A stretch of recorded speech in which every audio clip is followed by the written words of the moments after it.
नमस्कार। GKGS मंथन channel में आपका स्वागत है। मैं पप्पू सर।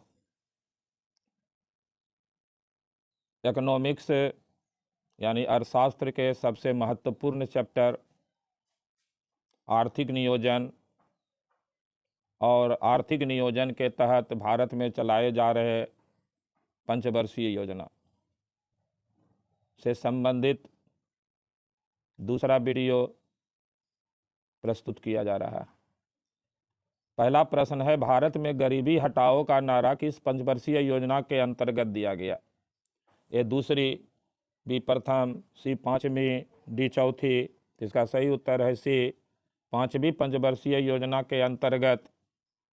पाँचवीं पंचवर्षीय योजना के अंतर्गत गरीबी हटाओ का नारा दिया गया था और इसके अंतर्गत काम के बदले अनाज कार्यक्रम को प्रारंभ किया गया। प्रश्न संख्या 2 है, पाँचवीं पंचवर्षीय योजना का मूल उद्देश्य क्या था? ए गरीबी हटाओ, बी सार्वजनिक वितरण प्रणाली में सुधार, सी समावेशी विकास, डी अपवर्जी विकास। इसका सही उत्तर है ए गरीबी हटाओ। प्रश्न संख्या 3 है, कौन सी पंचवर्षीय योजना केवल 4 वर्ष की थी? ए तीसरी, बी चौथी, सी पाँचवीं, डी सातवीं। इसका सही उत्तर है सी, पाँचवीं पंचवर्षीय योजना 4 वर्ष चली थी। पाँचवीं पंचवर्षीय योजना का काल जो था वो 74 से 79 था, लेकिन 78 ईस्वी में ही 1 वर्ष पहले प्रधानमंत्री मोरारजी देसाई की जनता पार्टी की सरकार ने इसे समाप्त कर दिया। प्रश्न संख्या 4 है, पाँचवीं पंचवर्षीय योजना के 2 मुख्य उद्देश्यों में से एक निर्धनता निवारण था, जबकि दूसरा मुख्य उद्देश्य था ए स्थिरता के साथ विकास, बी आत्मनिर्भरता की प्राप्ति, सी विकास के लाभों का समान वितरण, डी आय और संपत्ति का समान वितरण। इसका सही उत्तर है बी आत्मनिर्भरता की प्राप्ति। पाँचवीं पंचवर्षीय योजना का 2 लक्ष्य था, एक निर्धनता निवारण यानी गरीबी उन्मूलन और दूसरा आत्मनिर्भरता को प्राप्त करना। प्रश्न संख्या 5 है, भारत राष्ट्रीय कृषि और ग्रामीण विकास बैंक यानी NABARD national agriculture bank for rural development की स्थापना किस पंचवर्षीय योजना के दौरान की गई थी? ए चौथी, बी पाँचवीं, सी छठी, डी आठवीं। इसका सही उत्तर है सी, छठी पंचवर्षीय योजना के दौरान जो है नाबार्ड की स्थापना की गई। प्रश्न संख्या 6 है, किस पंचवर्षीय योजना में योजनागत परिव्यय के प्रतिशत के रूप में विद्युत उत्पादन पर सर्वाधिक बल दिया गया था? ए तीसरी, बी चौथी, सी पाँचवीं, डी छठी। इसका सही उत्तर है डी, छठी पंचवर्षीय योजना काल में विद्युत उत्पादन यानी ऊर्जा उत्पादन पर सर्वाधिक बल दिया गया था। प्रश्न संख्या 7 है, सातवीं पंचवर्षीय योजना की समयावधि क्या थी? ए 1987 से 1992, बी 1986 से 1991, सी 1985 से 1990, डी 1988 से 1994। इसका सही उत्तर है सी, 1985 से 1990 सातवीं पंचवर्षीय योजना चली थी। प्रश्न संख्या 8 है, सातवीं पंचवर्षीय योजना का प्रारूप तैयार करने का श्रेय किसे जाता है? ए बीपी सिंह को, बी चंद्रशेखर को, सी मधुलिमियों को, डी रामकृष्ण हेगड़े को। इसका सही उत्तर है डी रामकृष्ण हेगड़े को। सातवीं पंचवर्षीय योजना के निर्माण के समय योजना आयोग के उपाध्यक्ष रामकृष्ण हेगड़े थे और रामकृष्ण हेगड़े ने ही सातवीं पंचवर्षीय योजना का जो है वो प्रारूप तैयार किया था। प्रश्न संख्या 9 है, सातवीं पंचवर्षीय योजना में प्रारंभ किया गया एक महत्वपूर्ण रोजगार कार्यक्रम था।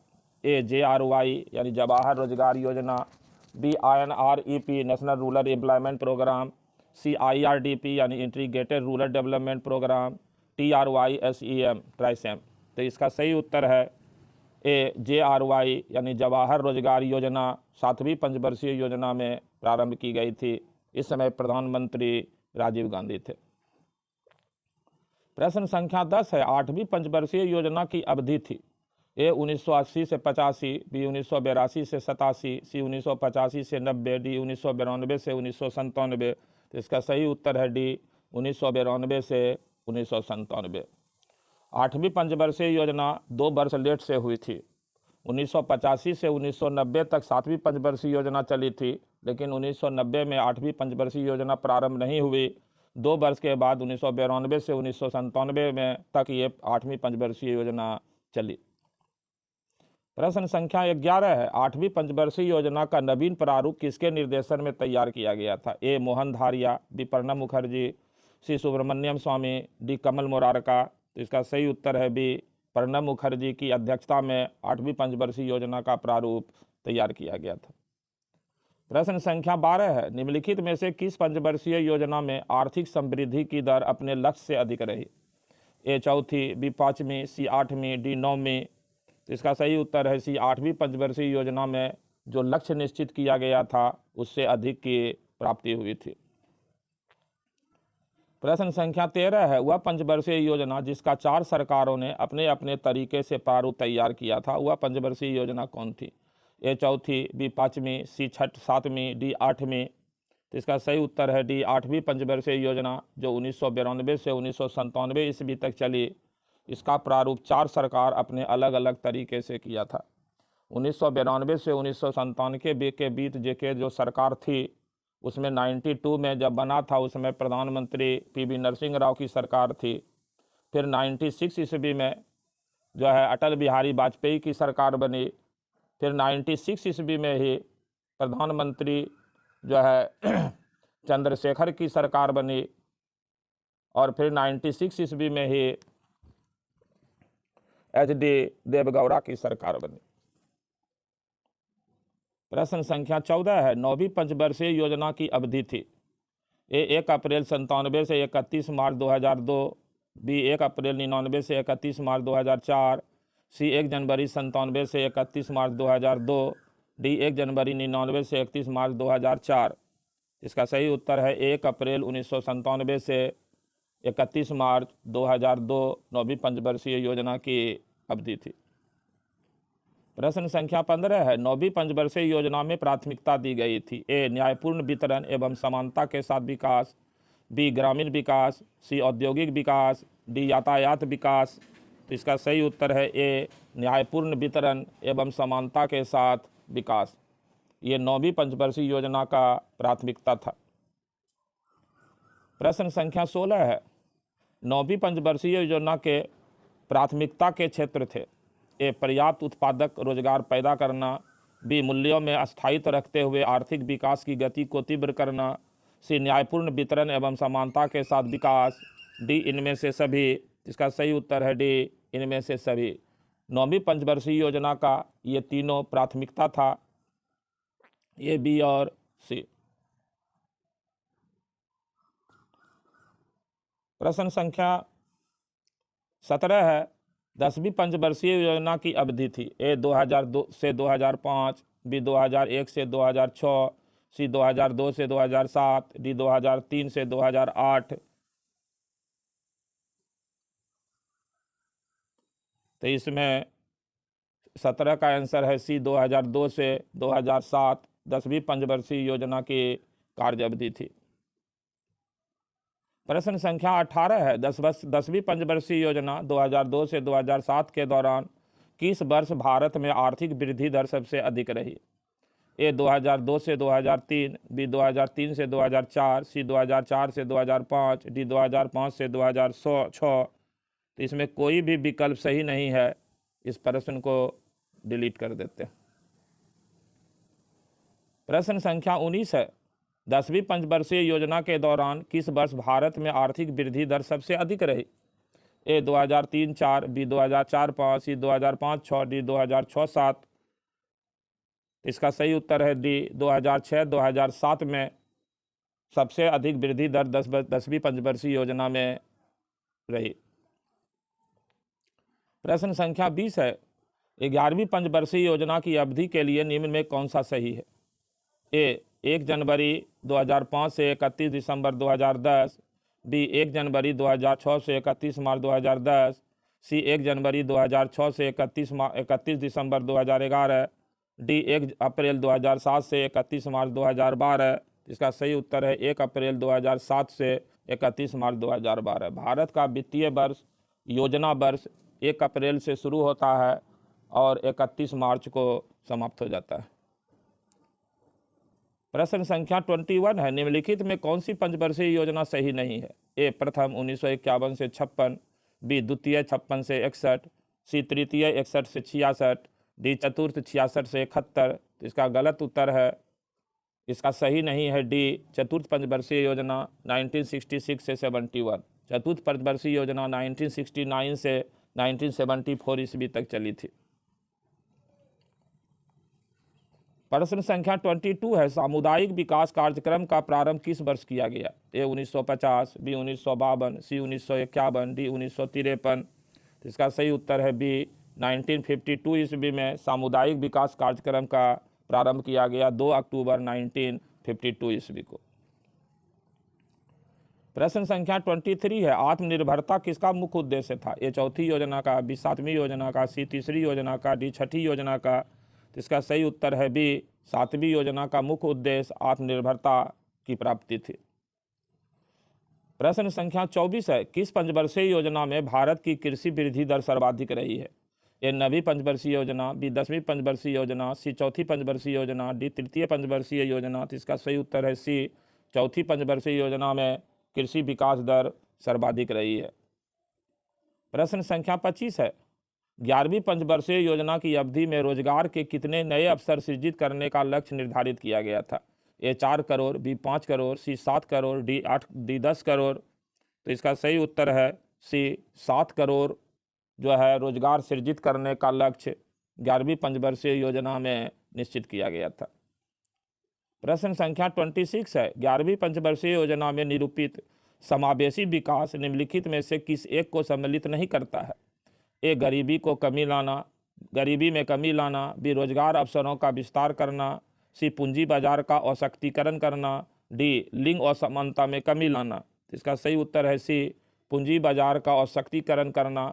ये 11वीं पंचवर्षीय योजना में समावेशित विकास में शामिल नहीं था। जो शामिल था वो गरीबी में कमी लाना, रोजगार अवसर का विस्तार करना और लिंग असमानता में कमी लाना।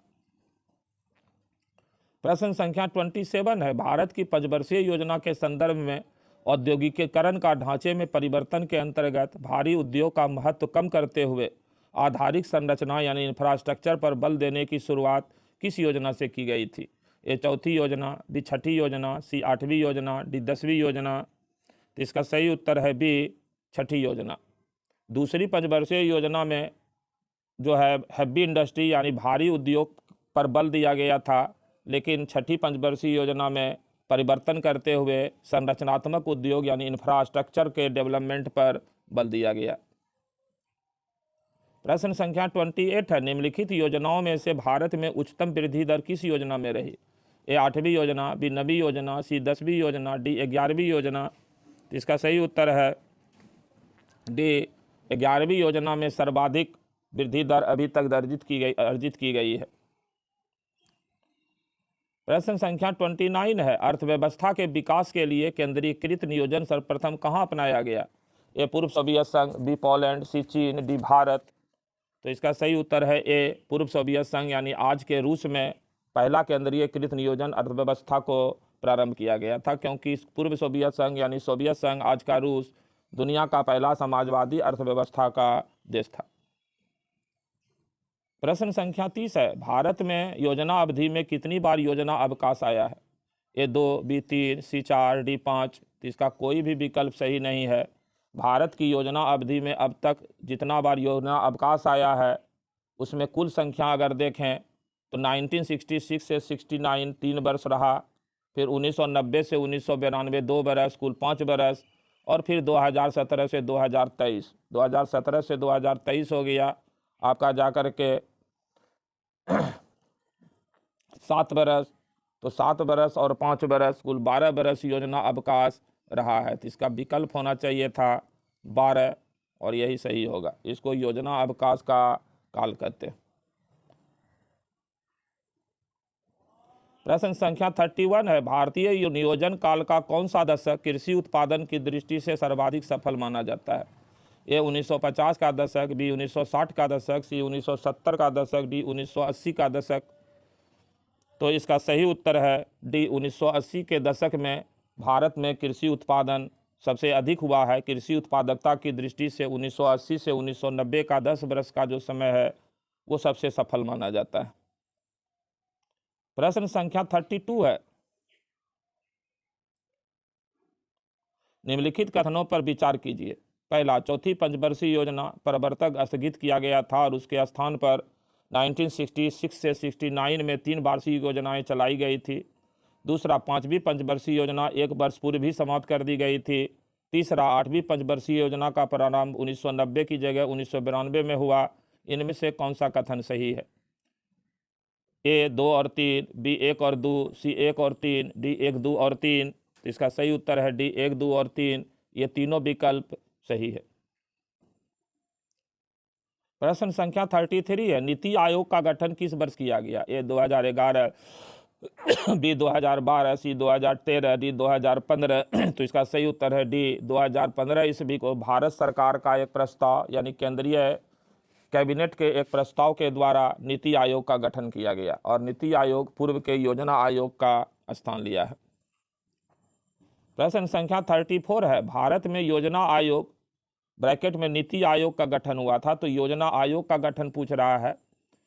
ए मार्च 1948, बी मार्च 1949, सी मार्च 1950, डी मार्च 1951। तो इसका सही उत्तर है सी 15 मार्च 1950 ईस्वी को योजना आयोग की स्थापना भारत सरकार के एक प्रस्ताव यानी कि केंद्रीय कैबिनेट के एक प्रस्ताव के द्वारा किया गया। प्रश्न संख्या 35 है, योजना आयोग के स्थान पर नया नीति आयोग जनवरी 2015 से अस्तित्व में आया है। नीति आयोग का पदेन अध्यक्ष किसे बनाया गया है? ए प्रधानमंत्री, बी वित्त मंत्री, सी योजना मंत्री, डी कार्यक्रम कार्यान्वयन मंत्री। तो इसका सही उत्तर है ए, भारत के प्रधानमंत्री नीति आयोग के पदेन अध्यक्ष होते हैं और नीति आयोग जिसका स्थान लिया योजना आयोग का, तो योजना आयोग के भी पदेन अध्यक्ष प्रधानमंत्री होते थे। नीति NITI है, national institutional for transforming India. प्रश्न संख्या 36 है, निम्नलिखित में से किसे नवगठित नीति आयोग का प्रथम उपाध्यक्ष बनाया गया है? ए राजीव महर्षि, बी अरविंद मायाराम, सी अरविंद पनघड़िया, डी SS मुंद्रा। तो इसका सही उत्तर है सी अरविंद पनगढ़िया नीति आयोग के पहले उपाध्यक्ष बनाए गए थे। प्रश्न संख्या 37 है, नीति आयोग का प्रथम मुख्य कार्यकारी अधिकारी यानी CEO चीफ एग्जीक्यूटिव ऑफिसर किसे बनाया गया? ए सिंधु श्री खुल्लर, बी अरविंद पनगढ़िया, सी BK सारस्वत, डी विवेक देवराय। तो इसका सही उत्तर है ए, सिंधु श्री खुल्लर नीति आयोग के पहले CEO नियुक्त हुए। प्रश्न संख्या 38 है, नीति आयोग के उपाध्यक्ष को भारत सरकार के सरकारी वरीयता क्रम में महत्व का दर्जा दिया गया है। ए भारत सरकार के कैबिनेट मंत्री के समान, बी सुप्रीम कोर्ट के जज के समान, सी संसदीय समिति के अध्यक्ष के समान, डी भारत सरकार के सचिव के समान। तो इसका सही उत्तर है भारत सरकार के कैबिनेट मंत्री के समान। नीति आयोग के उपाध्यक्ष का जो हैसियत है दर्जा वो भारत सरकार के कैबिनेट मिनिस्टर के बराबर का है। इसीलिए नीति आयोग के उपाध्यक्ष को वो वेतन और सारी सुविधाएं प्राप्त होती है जो संघ सरकार के कैबिनेट मंत्री को प्राप्त होता है। प्रश्न संख्या 39 है, भारत के नीति आयोग के संबंध में कौन सा कथन सही है? ये नीति आयोग के संविधान में कोई उल्लेख नहीं है, बी इसके सदस्यों एवं उपाध्यक्ष का कोई निश्चित कार्यकाल नहीं होता, सी इसके सदस्यों के लिए कोई निश्चित योग्यता नहीं होती, डी उपर्युक्त में से सभी। तो इसका सही उत्तर है डी उपर्युक्त में से सभी नीति आयोग के संबंध में सही है, क्योंकि नीति आयोग एक गैर संवैधानिक संस्था है। इसके अध्यक्ष, इसके उपाध्यक्ष और सदस्य का कोई निश्चित कार्यकाल नहीं है और उपाध्यक्ष और सदस्य बनने के लिए कोई निश्चित योग्यता भी निर्धारित नहीं है। और प्रश्न संख्या 40 है, नीति आयोग की स्थापना की गई? ए राष्ट्रपति के द्वारा अध्यादेश जारी करके, बी संसद द्वारा एक कानून बनाकर, सी संघीय मंत्री परिषद द्वारा एक विशेष प्रस्ताव पारित कर, डी उपर्युक्त में से कोई नहीं। इसका सही उत्तर है सी संघीय मंत्री परिषद यानी यूनियन काउंसिल ऑफ मिनिस्टर के द्वारा एक प्रस्ताव पारित करके, या इसको कहते हैं भारत सरकार के एक प्रस्ताव के द्वारा नीति आयोग की स्थापना की गई। इस वीडियो में इतना ही। तब तक के लिए जय हिंद, जय भारत, नमस्कार।